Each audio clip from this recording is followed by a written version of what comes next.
Dangal greetings everyone. My name is Ara Malyari and I'm pleased to present the results of our penetration test on a Windows XP virtual machine. I'm joined by my group mates.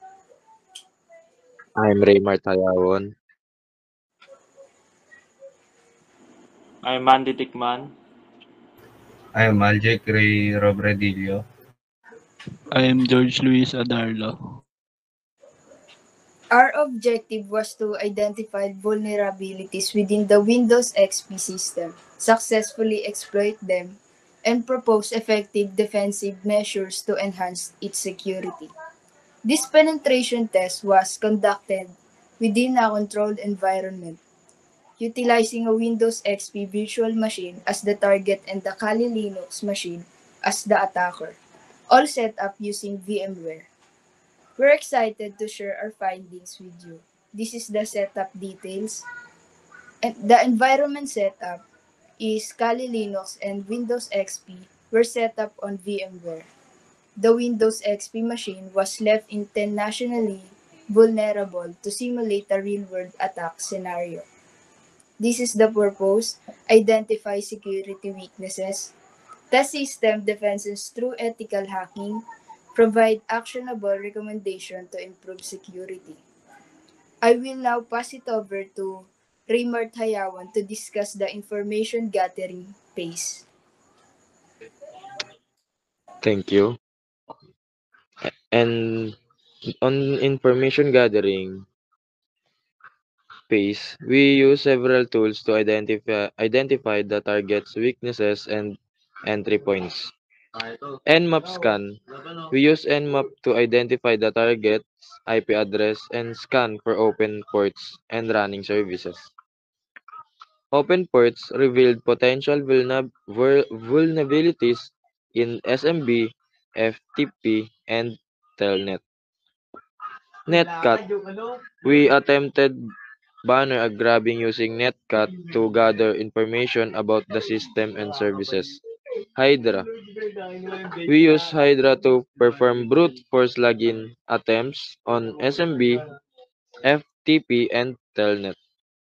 Weak passwords were identified, exposing the system to unauthorized access. This space gave us vulnerable insight into the system vulnerabilities. And now I hand it over to Mandy Tickman in explaining of vulnerability analysis.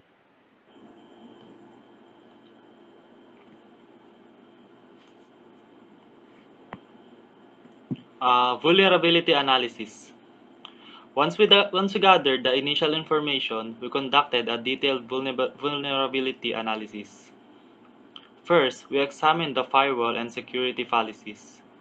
We found that the Windows firewall was either disabled or misconfigured, leaving the system exposed to potential threats. Additionally, local security policies, including account policies, audit policies, and user rights assignments, were weak, allowing unauthorized access. This analysis confirmed that the system was highly vulnerable. Now, I'll pass it on to the next person, Aljay Crobredillo.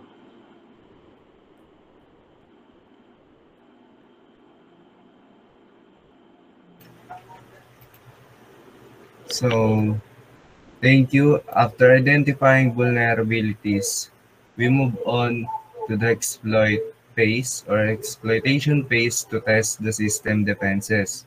So, FTP exploitation. Using Metasploit, we brute force FTP credential and successfully logged in. We then uploaded a malicious file gaining control over the system. Denial of service attack. We use Metasploit to execute a shutdown command, simulating denial of service attack. This demonstrated how easily an attacker could disrupt the system. So credential weakness, weak password on SMB and FTP services allowed easy access through Hydra. This space confirmed the severity of the security gaps Now, I hand in it over to Adarlo to discuss the defensive measures and conclusion. Thank you. After completing the penetration test, we outlined several defensive measures to improve the system's security. First one is use strong passwords. Enforce complex password policies to prevent brute force attacks. Firewalls and network security. Enable Windows firewall and restrict access to sensitive ports. Implement network segmentation to limit the lateral movement and follow the principle of least privilege for user accounts. Antivirus and intrusion detection. Install updated antivirus software and set up intrusion detection and prevention system. Patching and updates. Regularly update the system and applications to patch known vulnerabilities. Logging in and auditing. Enable auditing to monitor for unauthorized access and service disruptions. In summary, our penetration test identified significant vulnerabilities in SMB, FTP, and Telnet services. Through ethical hacking, we demonstrated the risk posed by weak passwords, misconfigured services, and inadequate auditing. Our recommendations aim to strengthen the system defenses and protect against future attacks. Thank you for your attention.